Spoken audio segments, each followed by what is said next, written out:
I don't think it's ever been harder than it is now, certainly not in living memory, to get a decent home.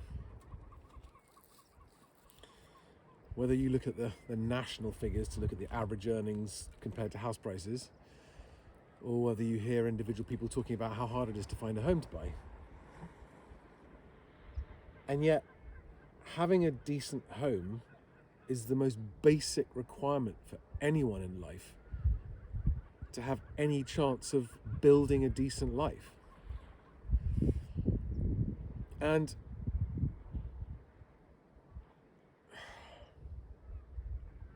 stepping away from everyday life for a while and looking back at the endless videos of advice that I've pumped out there, what I've realized is it's very much do this, do this, do this, do this, do this, do this, do this. And it's a bit overwhelming and a bit like, but why? I don't really understand the context of that. And so I thought I would try and make a video just straight off the top of my head to put it into context, what it is I'm trying to help people do. There are things in all areas of our life, but in the process of finding a home, whether you're buying or renting, there are many similarities, but let's just talk about buying a home for now. There are things you can control and there are things that you can't control. And the overall objective is to give yourself the best possible chance of having your offer accepted on the home you want to live in when you find it. But getting your offer accepted, maybe when you're offering up against other people, or maybe it's the only offer but a very low one, getting your offer accepted, the chances of it being accepted comprise of all the things you can control and all the things you can't control. And what I try to teach on my channel is make sure the things that you can control are all ticked off the list, because there's no excuse for not doing that. And if you don't do those things, you're knowingly reducing your chances of succeeding in getting the home you want. So tick off all the things on the list of things you can control, and also make sure you minimize the risks of being derailed by the things that you can't control. And the list of both of these things is long, but just for instance, what can you control? You can control making certain that your offer contains some evidence of some kind that you have your deposit funds. Maybe it's an email from your conveyancer or your accountant, someone confirming you have those funds if you don't want to reveal the amount you've got. Maybe it's having a mortgage decision in principle, a proper, actual, named, credit-checked mortgage decision in principle before you make your offer.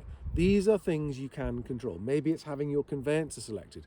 Maybe it's offering to purchase the search pack on the home you want to buy the day the offer is accepted to speed the process up. These are all things within your control.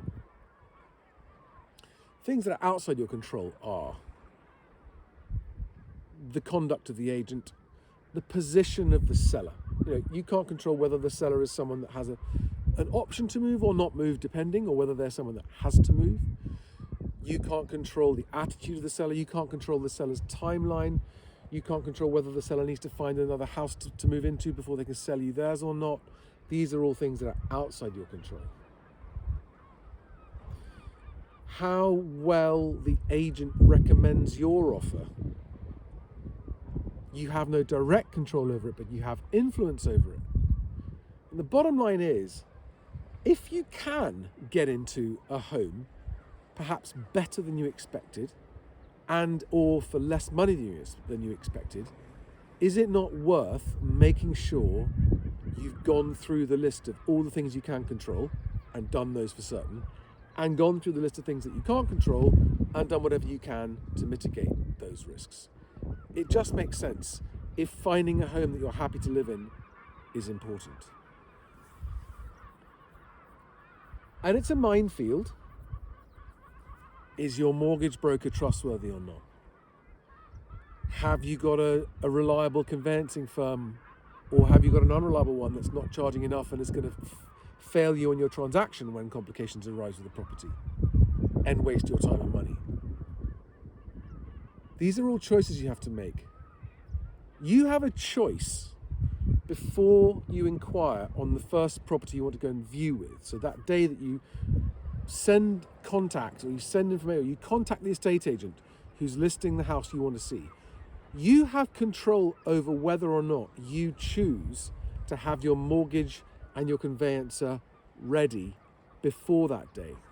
And if you choose not to have those things taken care of before that day, you open yourself up to being manipulated into dealing with a mortgage broker that perhaps you wouldn't have chosen, choosing a conveyancer that perhaps you wouldn't have chosen. Why? Because the estate agent is very well paid to recommend you and gets a big fat referral fee, and that referral may not necessarily be in your best interest. And if you don't take control of these things that you can control, if you choose to, beforehand, then you can't complain when later down the line you find that you ended up with a bad mortgage broker or a bad mortgage product or a bad conveyancer that let you down on the sale or didn't show up problems in the lease, the property that you were buying, etc. You can't blame anyone else if those things go wrong when you chose not to have those things prepared yourself in advance. And when you just think about it, which is better? Controlling your choice of the professionals that you want to work with, or trusting an estate agent to recommend them to you? Sometimes they'll recommend ones that are fine, but it's a lottery, it's a chance, you're rolling the dice. It depends on the agent, and you have no control over which agent is listing the property that you want or not as a buyer. And it's the same with lettings. If you're going to be looking at a property you want to rent and making an offer on it and you're competing against others, there are some differences, but you have control over how prepared you are on that. But I'm going to stick to just the sales process for now.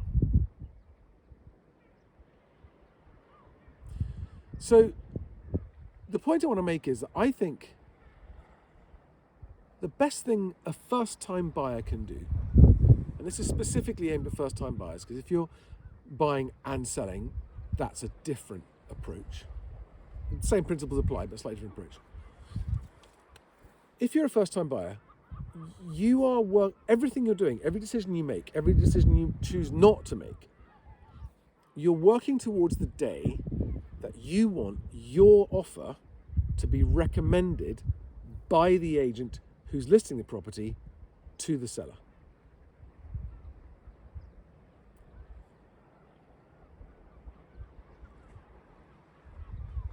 It might sound obvious, but that starts, that process of getting your offer recommended, whether you're the only offer and it's a very low price and the agent's got to persuade the seller to come down and accept it, or whether you are offering against other people and there's a competition, but you still want your offer to be the one that's accepted, even if some of the others might be higher.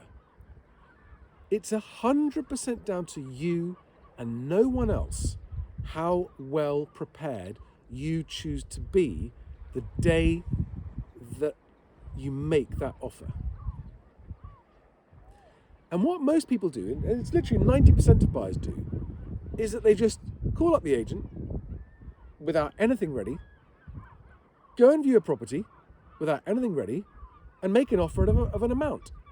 And if you are that buyer where you just said, yeah, we've got a deposit, and yeah, we think we should be able to get a mortgage, and you go along to view a property that you like and you make that offer, and you end up being in a negotiation that you didn't expect, something else that you have some control over, then you're the kind of buyer that's going to end up, number one, overpaying, number two, being put in touch, quite forcibly put in touch with a mortgage broker you perhaps didn't choose, because the agent says, oh no, you must use this broker, or we recommend you use this broker if you want your offer taken seriously. If you end up with a conveyancer that lets you down and charges you too much, it's not down to anyone else other than you choosing not to get those things sorted beforehand. And what I'm aware of is that a lot of people who watch my channel hear me make these recommendations and choose not to adopt them, and it costs you nothing to do so. And to me, that's just... This is free, no strings attached advice on things that you can do that will not cost you any more money than any other way you're doing them. And I know this because some of you who are contacting my mortgage brokers and my conveyancers, some of you are saying, oh, I viewed a property and I've made an offer and I now need... And thank God you come to my guys. But there must be many of you who are making the mistake of offering and then being sucked into the very, very compelling and persuasive funnel of the agent who wants you to use their broker and their conveyancer. And I'm not saying use my guys. I'm saying make sure you've made your choice before you go looking at properties. If you get a mortgage broker that goes, oh, there's no point talking to me until you found a property, they're not the right broker. They don't understand your long-term interests. They are only concerned about their own short-term interests. Same with the conveyancer. If you contact a conveyancer and say, I would like to have a conveyancer selected and ready to go before I make my offer in order to improve the chances of my offer being accepted and speed up the transaction process. And if a conveyancer says to you, yeah, give us a call back when you found somewhere, they are the wrong conveyancer. They don't understand. They don't even understand the importance of their own service in the context of you as a buyer wanting to get your offer accepted. And I'm starting to sense frustration bubbling up here, and it is because it's frustrating watching buyers be sucked into a system they don't understand, overpay, get let down, get signed up to the wrong broker, the wrong conveyancer, not get a property search pack up front because the bad conveyancer they chose said, no, don't do that later. You might waste your money if you do it now. Not understand that actually, even if you do waste your money, you will save yourself a month of wasted time, which is probably worth that money on that transaction. I'm going down a rabbit hole there on property search packs, but given how unaffordable homes are, given how difficult it is to get a home anyway, don't you want to make it easier on yourself by controlling the things that are within your control? Now, when it comes to dealing with agents, the single piece of advice that I know is ignored the most often is people who use my first-time buyer email offer template and don't make their best offer first. They still think they might save some money by making a lower offer, and when that gets rejected, then they make another offer. And then either they don't get the property, which they could have done if they followed my advice first, or they end up in a negotiation that they lose and they end up overpaying. And I know this because some of you actually contact me and say, well, we made our first offer, and then we made our first and final offer, which is what I call it, the first and final offer. If it's not your first offer, it's not your first and final offer, is it? Your first and final offer is the only offer you make. And the reason for doing that is to stay out of a negotiation that you're likely to lose. It's to maximize your chances of winning the property that you like and want to buy by offering the top price you're happy to pay, which you should offer first time. If it's a home, not an investment, but if it's a home you want to live in, it's your one and only offer. And you're able to say to the agent in the email, this isn't an opening offer. This is my one and only. This is my first and final offer. So it's a yes or no. And actually, agents like that. It's less work for the agent. The agent is able to say to the seller, it's their only offer. They're not opening a negotiation. They're saying that's their only offer, but they've provided their proof of deposit funds, their mortgage in principle, they've already got a conveyancer, and they're offering to buy their property search pack up front. So actually, as your agent, we can recommend that this offer, whether or not you like the amount, is a highly proceedable offer because they know what they're doing and they're taking it seriously. They've already made commitments on hiring the professionals, the conveyancers and the mortgage brokers that they need.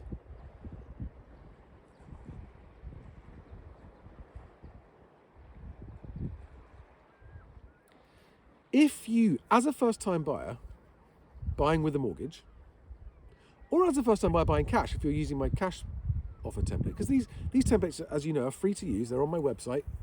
Just search MHWC offer email template or MHWC offer and you'll find it. Completely free to use. No strings attached.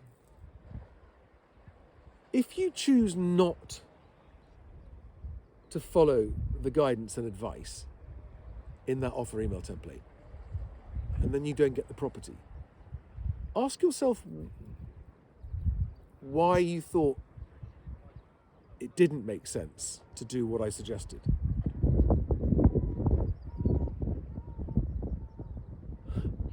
I get daily messages from people saying, thank you so much, used your offer email to the letter, and it worked. And we're now in a home, we've just exchanged or we've just moved into our dream home that without this advice we would never have been able to do, or we would have ever paid, or whatever it might be.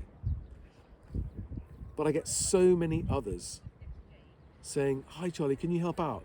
We've done this, which basically means we didn't follow your advice and it hasn't worked out. What should we do? The answer is always, well, just follow my advice the first time.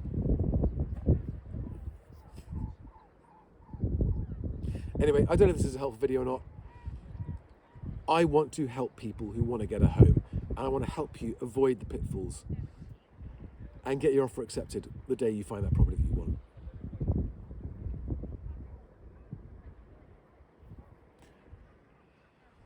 So, verbose ramble over. Best of luck. See you on the next one. Bye, guys.